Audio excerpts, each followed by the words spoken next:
Assalamualaikum warahmatullahi wabarakatuh. Perkenalkan, nama saya Muhammad bin Hanafi dengan NIM 2023 101 103 11034. Kali ini saya akan mempresentasikan tentang teori bentuk-bentuk pemerintahan.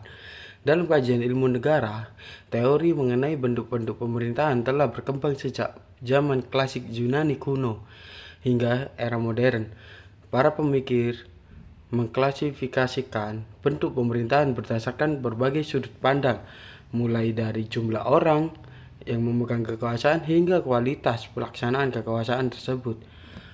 Klasifikasi paling klasik dan menjadi dasar dari berbagai teori modern bersumber dari pemikiran filsuf Yunani kuno, yaitu Plato dan Aristoteles. Aristoteles mengelompokkan bentuk pemerintahan berdasarkan dua kriteria utama, yakni jumlah orang yang memerintahkan dan tujuan dari pemerintahan itu sendiri, apakah untuk kepentingan umum atau kepentingan pribadi penguasa. Berdasarkan kriteria ini, Aristoteles membagikan bentuk pemerintahan menjadi bentuk yang ideal dan bentuk merosot atau terdegenerasi ketika kekuasaan dipegang oleh satu orang untuk kepentingan rakyat banyak. Untuk pemerintahan disebut monarki. Namun jika kekuasaan satu orang tersebut disalahgunakan hanya untuk kepentingan penguasa sendiri, maka ia merosot menjadi tirani ketika kekuasaan dipegang oleh sekelompok orang yang dianggap terbaik demi kepentingan bersama. Bentuknya adalah aristokrasi, tetapi jika dijalankan demi kepentingan kelompok atau golongan itu sendiri, ia merosot menjadi oligarki.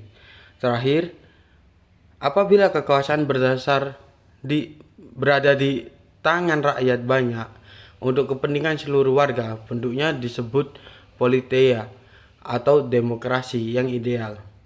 Namun bentuk merosotnya ketika kekuasaan rakyat dijalankan secara sewenang-wenang tanpa hukum yang jelas disebut sebagai demokrasi dalam arti buruk atau oklokrasi.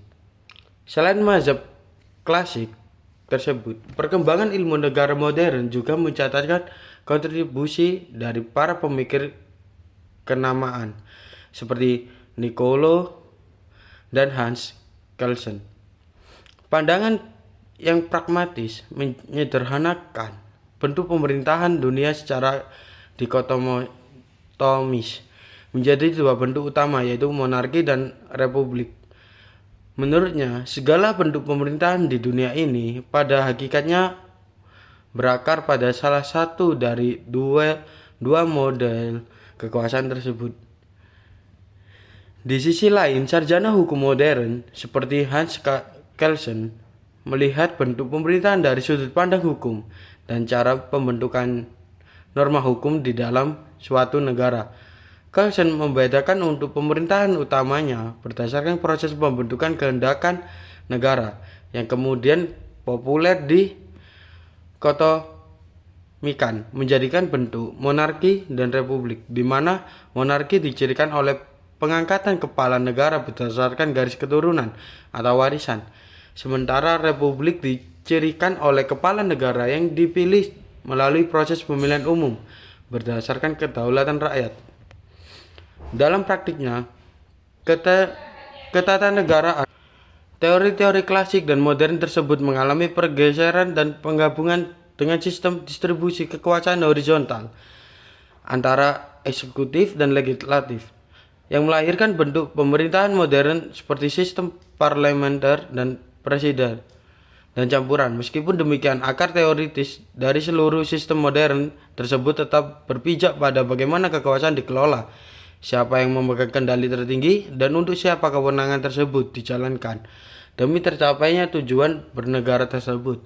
Jadi sekian, terima kasih. Wassalamualaikum warahmatullahi wabarakatuh.